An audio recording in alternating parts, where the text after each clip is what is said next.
Estamos iniciando mais um programa Saúde em Dia. Hoje vamos falar um pouco de Outubro Rosa e prevenção do câncer de mama. Nosso convidado é o médico mastologista Dr. Ricardo Layer. Ricardo, prazer tê-lo aqui no programa. Mais um ano, né? Que todos os anos o Ricardo está aqui no Outubro Rosa. Prazer, Ricardo. Olá, Luciano. Olá a todos os telespectadores do programa Saúde em Dia. O prazer é todo meu, né, Luciano? Ao longo de todos esses anos aí que a gente ficou junto aí todo mês de outubro, né? Você sabe que esse ano são 12 anos de programa e 12 anos de Ricardo aqui conosco. Desde o primeiro, né? Desde o primeiro. Eu participo e eu quero deixar claro que o prazer é todo meu, né? Eu fico muito feliz de poder participar aqui do seu programa todos os anos. Muito obrigado, a honra é nossa, com grande prazer. Muito obrigado. Doutor Ricardo, vamos falar um pouquinho do Outubro Rosa. Como, ao longo desses anos todos, como que você vê o Outubro Rosa atualmente? Ao longo desses anos, Luciano, a gente vê assim, um crescimento exponencial do Outubro Rosa. Cada vez mais as instituições assumindo essa responsabilidade. E esse ano até me chamou um pouco da atenção, porque até as instituições ligadas à religião, né, também a religião católica e outras religiões também estão assumindo esse papel, porque afinal de contas eles também têm um papel social, né? Então eu recebi convites também da Igreja Católica, de igrejas evangélicas, né? O que não acontecia com tanta frequência nos últimos isso anos. É muito bom, né? Isso é excelente, né? Porque quanto mais isso for divulgado, né, mais você consegue atingir o índice de prevenção de mamografias, de exame clínico, né, preventivo, no intuito de diminuir a mortalidade pela doença, né? Com certeza. Doutor, você falou em mamografia, me veio uma coisa à mente.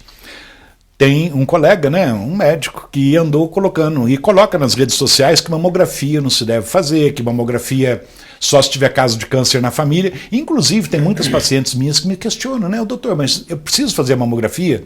Então, vamos deixar com o Dr. Ricardo, mastologista, para você falar sobre isso. Foi com muita tristeza que eu recebi esse vídeo, né, também. Isso foi em abril deste ano, se não me falha a memória. E de imediato, né, na semana seguinte, ou até na mesma semana, o Colégio Brasileiro de Radiologia soltou uma nota, tá, dizendo o quê? Que, baseado, claro, em estudos científicos, ao contrário do colega, né, o Colégio Brasileiro de Radiologia, baseado, né, fundamentado do ponto de vista científico, soltou uma nota esclarecendo à população que nenhum estudo até hoje mostrou que o risco da mamografia suplanta o benefício. Ao contrário. Exatamente. A mamografia tem um benefício, né, de diminuir a mortalidade pelo câncer de mama em cerca de 20% a 30%. Olha só. E nenhum estudo até hoje mostrou que a radiação da mamografia fosse maléfica à saúde e à mama da pessoa. Só para os telespectadores terem uma ideia, Luciano, a unidade que mede a radiação, uma das unidades é o centigrei, ou Gray. O cent é 1% do Gray, né? E uma mamografia, as 4 posições, porque a mamografia é feita em quatro posições, ela tem cerca de 0,2 a 0,3 centigrays. Uma gestante, uma grávida, pode receber até 5 centigrays, que não aumenta o risco de má formação fetal. E só para ter mais uma noção, né, um tratamento com radioterapia, por exemplo, gira em torno de 5 a 6 mil centigrays. Né? A mamografia tem 0,2 a 0,3, ou seja, é uma radiação realmente que beira o desprezível, né? Então, realmente, a informação aí dada pelo colega foi completamente infundada e imediatamente rebatida, né, pelo Colégio Brasileiro de Radiologia. Inclusive, infelizmente, né, Ricardo, a gente ainda tem que ouvir essas coisas e, lógico, a população leiga fica sem saber, falar como assim? Eu preciso da mamografia, não preciso da mamografia? Mamografia dá câncer, até câncer de tireoide, já falaram, né? Isso, é outra história também. Então, sabe, eu acho que a pessoa, antes de falar alguma coisa, teria que pensar muito, falar uma coisa séria, uma coisa direitinho, não uma coisa pausada, com conhecimento. Não, levantar a literatura, né? Hoje, assim, o acesso à literatura médica, ela ficou mais fácil, né? Então hoje você tem o acesso. E a população fica louca, né? Faz o quê? Faz ou não faz? Faz ou não faz, exatamente. Então,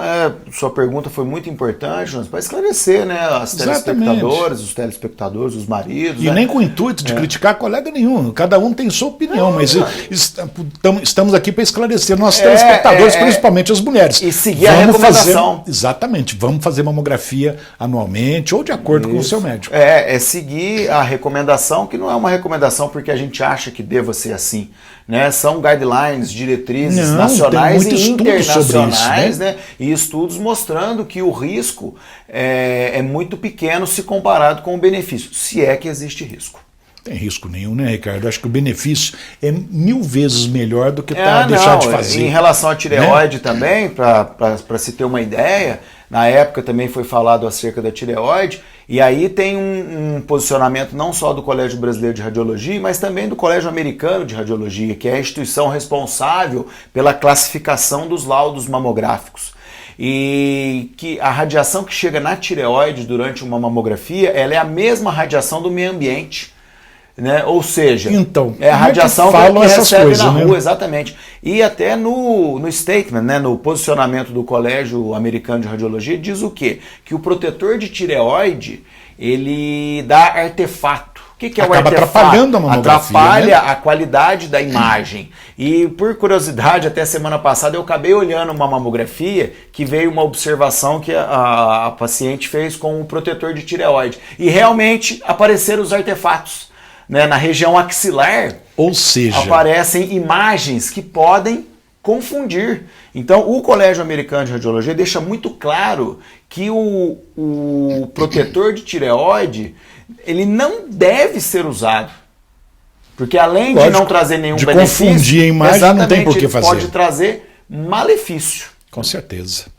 Doutor, agora há pouco, né, antes de começarmos o programa, você estava comentando a respeito do estudo genético, aqui, valores inclusive, e nos Estados Unidos. Você poderia comentar alguma coisa com os nossos telespectadores? Hoje, na verdade, o primeiro artigo que me chamou a atenção, eu li no começo do mês, saiu no dia 1º de outubro, na Journal of Clinical Oncology, é um editorial comentando o quê? Que nos Estados Unidos, Luciano, para você ter uma ideia, o exame genético, igual o que a Angelina Jolie fez, né? O painel genético, hoje você pode... Uma das pioneiras, né, que fez isso, tem uma repercussão enorme. A mastectomia profilática, tudo, né? Então, esse exame genético você compra na farmácia. Fala a verdade. Assim como você faz o exame de gravidez. E em custo deve ser muito pouco então também, tem né? o teste, isso nos Estados Unidos. Nos Estados Unidos. Então tem o exame aprovado pelo FDA, né, americano, que você compra na farmácia, e o preço dele equivale a uma mamografia mais uma ultrassonografia. Ou seja, o preço todo mundo pode fazer. Né? Baseado nisso, já teve o Congresso Americano de Cirurgiões de Mama, e eles já recomendam o quê? Teve câncer de mama? Faça o exame genético. Por quê? Porque mesmo sabendo que ele vai dar positivo a 5 a 10% só das pacientes, o que acontece? O custo é pequeno e você pode prevenir a doença não só na mama contralateral daquela paciente, que sabe que quando tem alteração genética, a chance de desenvolver câncer na outra mama é significativamente maior, como você pode prevenir em todos os descendentes. Exatamente. Né? Então hoje, na verdade foi publicado no dia 3 de outubro, mas eu vi hoje o artigo, saiu na JAMA Oncology, né? Eu dou até as referências, né? Foi o primeiro estudo de custo-efetividade. Né? Se o exame, claro, Estados Unidos e Inglaterra, né? Então Estados Unidos e Reino Unido, né? Mostrando o quê? Que o exame genético ele é extremamente custo-efetivo. Tá? Agora, aqui no Brasil, se fizer um estudo de custo-efetividade, com certeza não vai ser custo-efetivo. Por quê? Porque o exame aqui, o preço dele está entre 4 mil, 5 mil reais. E uma mamografia custa... Não é todo mundo que pode fazer isso. Não tem como. E uma mamografia mais um ultrassom no Brasil fica em torno de 250 reais. O exame genético, 4 mil. Nos Estados Unidos, nos Estados Unidos, do genético. O preço equivale a uma mamografia e a uma ultrassonografia. Então, lá o que eles chamam DTC, Direct to Consumer, né? O consumidor pode ir na farmácia e fazer o exame. Que coisa, né? Mas quem sabe isso ainda vem para o Brasil. Não, né? A gente tem esperança que chegue, mas tudo que chega aqui, a gente sempre tem aquele empecilho que é a questão do imposto. Então, como tudo vem do imposto infelizmente. em 40%, 50%, então o preço sempre acaba sendo, novo, né? Exatamente, acaba sendo uma coisa que acaba brecando, né, a utilização de muitas tecnologias do país. Doutor, nós vamos fazer um breve intervalo e já voltamos com o programa Saúde em Dia. Voltamos com o programa Saúde em Dia. E hoje com o nosso convidado, o Dr. Ricardo Layer, mastologista. Ricardo, Vamos falar um pouquinho de Outubro Rosa, né? Abrimos o programa falando sobre Outubro Rosa. O que você tem notado nesses anos de Outubro Rosa? A incidência de câncer de mama tem diminuído? É significante? Na tua opinião, o que você diz? Em relação à incidência do câncer de mama, e até por isso que o Outubro Rosa é tão importante, né, Luciano? A questão da conscientização, né? Deixando claro que não é o mês de prevenção, porque a prevenção ela é contínua. Ela Exatamente. É constante, sempre temos que falar isso. O ano todo, né? O ano todo, né? É o mês de conscientização, né? Em relação ao câncer de mama. É importante por causa da incidência. Então, o câncer de mama, para se ter uma ideia, né? A incidência, infelizmente, vem numa crescente. Cada ano que passa, aumenta o número de casos. Mas, proporcionalmente falando, a mortalidade vem diminuindo ao longo dos anos. Então, quer dizer, pode aparecer o câncer, né? Porque o índice de cura vem aumentando, graças a Deus, né? Coisa boa. E o Outubro Rosa tem a sua participação. Porque os dois fatores que diminuem a mortalidade do câncer são quais? Prevenção, diagnóstico precoce e tratamento, evolução do tratamento. São os dois pilares, né, que fazem com que a incidência da mortalidade venha diminuindo. Então, para se ter uma ideia, no Brasil, para esse ano de 2019, se espera quase 60 mil casos novos de câncer de mama e cerca de 16 mil óbitos pela doença. É claro que se você for olhar o número absoluto, nossa, 16 mil mulheres vão morrer de câncer de mama. Mas se você ver proporcionalmente a incidência, dá menos de 30%. Né? 30% de 60 mil vai girar em torno de 18 mil. Então você vê, nossa, mas menos de 30% morre. Nos Estados Unidos, esses números são mais otimistas ainda. Né? A expectativa para o ano de 2019 é em torno de 268 mil casos novos de câncer de mama nos Estados Unidos. E cerca de muita gente, hein, 42 mil mortes. Então, se você olhar o número absoluto, nossa, 42 mil mulheres vão morrer de câncer de mama nos Estados Unidos. Mas, proporcionalmente falando, dá menos de 20%. Exatamente. Claro, esse número ele é 100% fidedigno? Não. Por quê? Porque, teoricamente, você tem que acompanhar as mesmas pacientes ao longo do ano, mas dá uma ideia pra gente. Por quê? Porque essa estatística varia, mas não varia tanto assim. Então isso dá uma noção pra gente de quantos % das mulheres que estão tendo a doença estão falecendo da mesma. E, então você vê, nos Estados Unidos, menos de 20%. E no âmbito mundial, teve uma super pesquisa no ano passado. A instituição que fez a pesquisa se chama Globocan. Ela foi finalizada em 2018 e a expectativa anual de câncer de mama em 185 países girou em torno de quase 2 milhões e 100 mil casos de câncer de mama por ano e cerca de 600 mil mortes. Mas, mais uma vez, menos de 30%. Exatamente. E aí é interessante porque eu até olhei por curiosidade na época o câncer de pulmão, por exemplo, que é bem semelhante ao de mama. Né? Por quê? Porque o câncer de pulmão é homem e mulher, ao passo que o câncer de mama no homem, a incidência é muito pequena. Em torno de 1%? Em 1% das mulheres, isso, ou seja, é muito baixo. E aí o câncer de pulmão, a estatística gira em torno de 2 milhões, quase 2 milhões e 100 também, muito semelhante ao de mama. E você sabe quantos óbitos tem? Quase 1 milhão e 800. Ou seja, a mortalidade beira os 90%. Enquanto o da mama é menos de 30%, o de pulmão é mais de 80%, próximo dos 90% de mortalidade. Ou seja, o de mama está muito bem. Muito bem, graças ao quê? Prevenção. A gente, nesse caso, comparativamente com o câncer de pulmão, e outro dado também que chama atenção é o câncer de pâncreas, né, que é cerca de 450 mil casos ano no mundo, 430 mil mortes.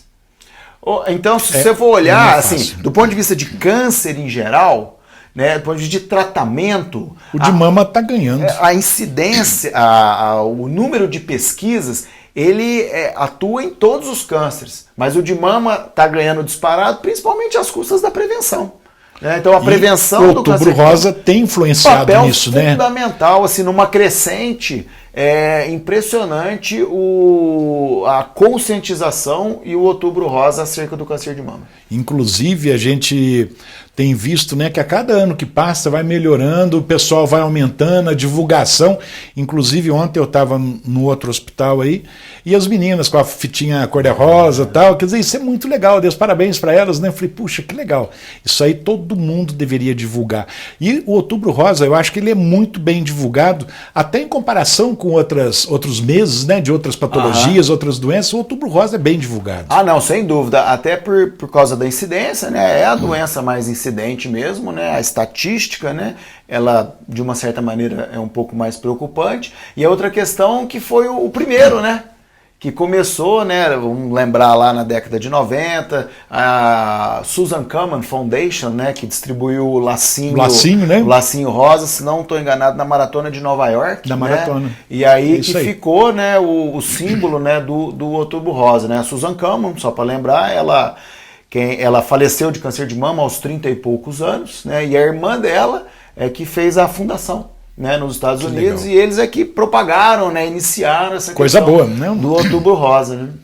Ô Ricardo, vamos falar um pouquinho, você falou agora há pouco do homem, né? Realmente a incidência é muito pequena, tipo 1% mais ou menos, mas e o homem? Como poderia fazer? Porque nós estamos falando só de mulher, lógico que a maioria é isso, mas e no homem? O que o homem deve fazer para evitar ou então descobrir que tem alguma coisa? Então no homem, o homem de risco habitual, não se recomenda o rastreamento. Né? Por quê? Por causa da incidência baixa. Então o rastreamento ele não é custo-benefício. E outra coisa que é importante, porque como o homem tem pouca mama, o exame clínico é mais eficaz. Com certeza. Mas agora, acho que o mês passado ou o mês retrasado, já estão saindo alguns estudos com essa crescente da genética. Porque, por exemplo, o câncer de mama masculino, ele é muito mais ligado à questão genética do que o feminino. Então, por exemplo, o câncer de mama masculino, se tem um caso na família, já está indicado fazer o exame genético.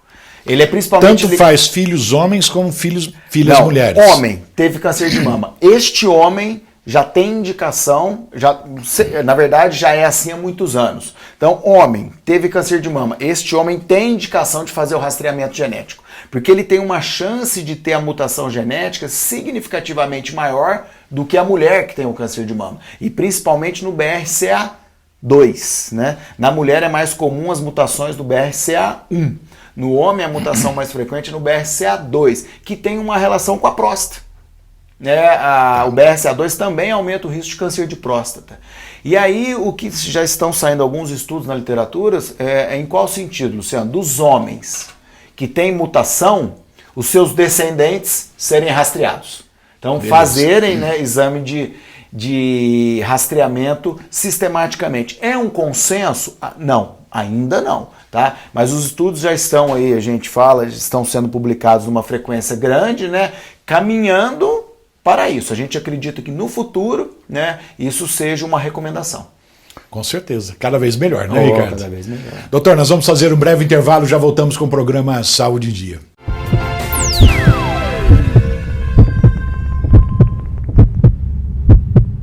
Voltamos com o programa Saúde em Dia. E hoje falando a respeito do Outubro Rosa. Nosso convidado, Dr. Ricardo Laier. Ricardo, uma coisa que as mulheres questionam muito, perguntam muito, é sobre a reposição hormonal. O que você diz? Luciano, felizmente o momento que a gente vive acerca da ciência e da reposição hormonal nos permite fornecer dados mais específicos e exatos para os pacientes. Então, até muito tempo atrás, a gente escutava aquela história, é faca de dois gumes, né? Por quê? Porque não se sabia exatamente, né? Não se tinha ensaios clínicos com muitas pacientes, revisões sistemáticas e meta-análises para você realmente fornecer qual era o real risco, né? O que a gente tinha na época eram estudos epidemiológicos, estudos observacionais, não tinham estudos intervencionistas. Sim. Então, agora, depois de tantos anos, né, graças a Deus, a gente tem dados mais precisos para fornecer para as mulheres. Então, resumidamente, qual é essa estatística? Então, a terapia hormonal. Se a mulher usar a terapia hormonal aos 50, 52 anos, que é a época, a média, né, que a mulher entra na menopausa, se ela usar o hormônio por 5 anos a dose inteira, quanto aumenta isso a chance dela ter um câncer de mama? Se a gente der essa resposta em risco relativo, vai ser quanto? 20%.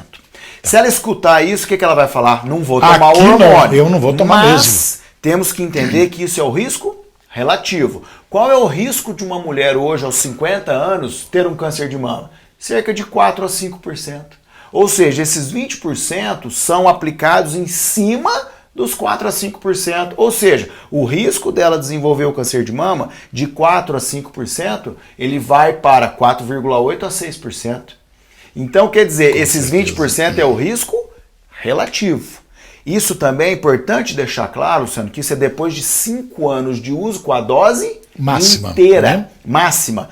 Quantos por cento das pacientes precisam da dose máxima por 5 anos? A minoria.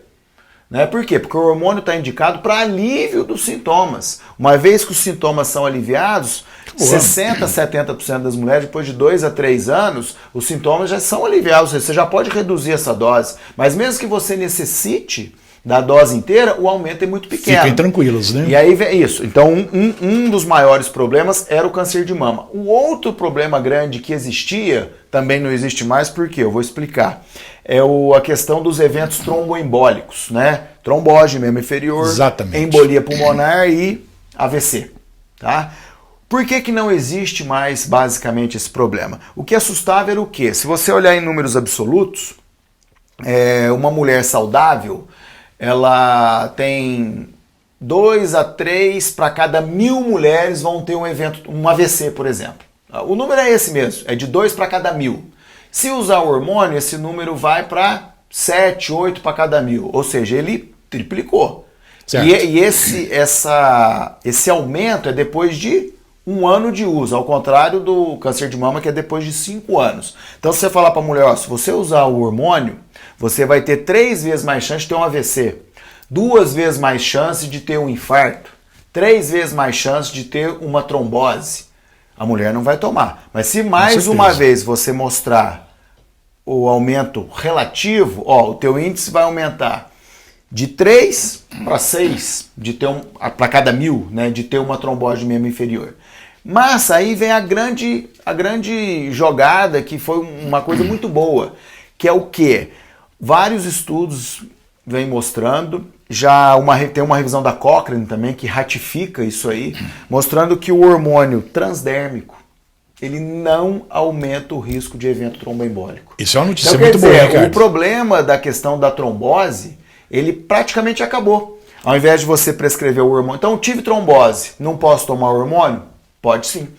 Desde que seja uso transdérmico, não seja o uso oral. Mas aí eu pergunto, mas qual que é a diferença? Não vai cair na corrente sanguínea? Vai. Mas só que o hormônio, por via transdérmica, ele não tem a segunda passagem pelo fígado. E aí ele não ativa o sistema da cascata de coagulação. Né? Ao passo que o hormônio ingerido por via oral, ele tem a passagem hepática e aí aumenta a ativação da cascata de coagulação e aumenta o risco de trombose. O que não acontece com o hormônio usado pela pele. Então, uma notícia muito boa que as mulheres fiquem mais tranquilas, excelente, né? Excelente. Lógico. Né? Então, existe essa saída, porque assim, a gente cansou de ver no consultório. Mulheres que tiveram trombose, por uma infelicidade do destino, tiveram uma menopausa precoce, que normalmente costuma judiar mais da mulher, Exatamente. Você sabe disso melhor do que eu, a mulher tende a ficar mais sintomática, e aí, eu tive uma trombose, ou minha irmã ou minha mãe tem histórico de trombose, não posso usar o hormônio. Então isso aí realmente trouxe uma tranquilidade grande pra gente. Isso é muito bom, né, Ricardo? Isso é excelente. Ricardo, tem alguma novidade em termos de tratamento? Mudou alguma coisa? Como que está o tratamento hoje do câncer de mama? O tratamento ele vem mudando assim, Luciano, continuamente, né? O que vem se batalhando muito na literatura é cada vez agredir menos, né? Então a agressão à mama, graças a Deus já... Nos Estados Unidos, a última vez que eu olhei, já era 80-20. Então, 80% das mulheres eram submetidas a tratamento conservador, ou seja, não precisava remover a mama, tá? E 20% só das mulheres que eram submetidas ao tratamento radical, que é a remoção da mama. Mas é claro, felizmente, sempre tendo como opção a reconstrução imediata da mama. É recomendada essa reconstrução imediata? É o ideal. Sempre que possível, é ideal. Porque não deixa de ser uma mutilação por organismo, não deixa de ser. E até de alguns anos para cá já ficou muito claro que quando, claro, a pele e o mamilo não estão doentes, você deixa toda a pele e mamilo. Você só tira o recheio, o tecido glandular e você reconstrói imediatamente a mama. Com um resultado estético surpreendente. Né? Um resultado estético realmente muito bom, muito satisfatório. Então a agressão cirúrgica só tem diminuído ao longo dos anos. E agora está passando também para agressão axilar, né? Que depois da criação do linfonodo sentinela, já tem mais de 20 anos, né? Aí depois, se tivesse um linfonodo sentinela comprometido pela doença, você tinha que esvaziar a axila. Exatamente. Aumentava o risco de inchar o braço, todos esses limitação de movimento, né? Aí depois passou para você só esvazia a axila depois se tiver mais do que 2 linfonodos comprometidos, mostrando que o índice de cura é o mesmo. Vai melhorando. Vai melhorando. E agora tem 2 ensaios clínicos, pelo menos que eu lembro de cabeça, o Sound Trial e o Enzema Trial, mostrando o quê? Que se a axila estiver clinicamente negativa, você nem mexe nela. Ou seja, examinou, fez exame de imagem, não tem nenhum indício da axila estar comprometida. Nem o sentinela você faz. Não, isso não é a recomendação ainda. Esses ensaios clínicos estão em andamento. Tem andamento então ainda, pode né? ser que o resultado dessas pesquisas mostrem que o índice de cura é o mesmo, ou seja, você não vai nem mexer mais na axila. Essa é a nossa expectativa. Ou seja, cada ano que passa vai melhorando mais para as nossas pacientes. Grande né, Ricardo? menos, Com né? certeza. Ricardo, gostaria que você deixasse assim, uma recomendação para os nossos pacientes a respeito da prevenção. Alguma coisa de prevenção, o que você sugere, o que você falaria com elas? Eu dou 2 sugestões. Uma sugestão que é a prevenção primária. O que é a prevenção primária? Hábito de vida. Porque todo mundo conversa, fala da mamografia, fala-se de exames, de tratamento, mas muitas vezes a gente acaba esquecendo da prevenção primária, que é o quê? Mudar os hábitos de vida, emagrecer, fazer atividade física, ter uma alimentação saudável. Isso aí, na verdade, diminui a chance de você ter a doença. Então, isso é a prevenção primária. E, é claro, fazer a prevenção secundária, né? A prevenção secundária é o quê? Fazer a mamografia todos os anos e fazer o exame clínico sem todos medo, os né, anos. Ricardo? Sem medo, sem preocupação em relação à radiação. Não precisa ter esse tipo de preocupação. Doutor, antes de encerrarmos, eu gostaria que você deixasse, então, uma mensagem para os nossos telespectadores, se possível. A mensagem que eu gostaria de deixar, então, é para vocês, não só mulheres, né? Gostaria de falar de uma maneira geral, né? Lógico. Preocupar em se cuidar, né? Em se cuidar, ter bons hábitos e procurar as informações no local correto. Né? E tudo que é descoberto mais cedo, a chance é muito maior. A chance é muito maior. Tá? Então essa é a mensagem, que a vida é muito boa, né? E procurar encarar tudo com alegria, né? Que é isso aí. A gente vive melhor. Ricardo, quero agradecer muito a tua presença e dizer também que não é por acaso que você está aqui conosco, né, no programa todos os anos, há 12 anos, né? Muito obrigado pela tua presença, Ricardo. E quando quiser voltar, falar alguma coisa, algum artigo, o programa está liberado para você. Eu que agradeço, Sara. O prazer é todo meu. Chegamos então ao final de mais um programa Saúde em Dia. Fiquem com Deus e até a próxima semana.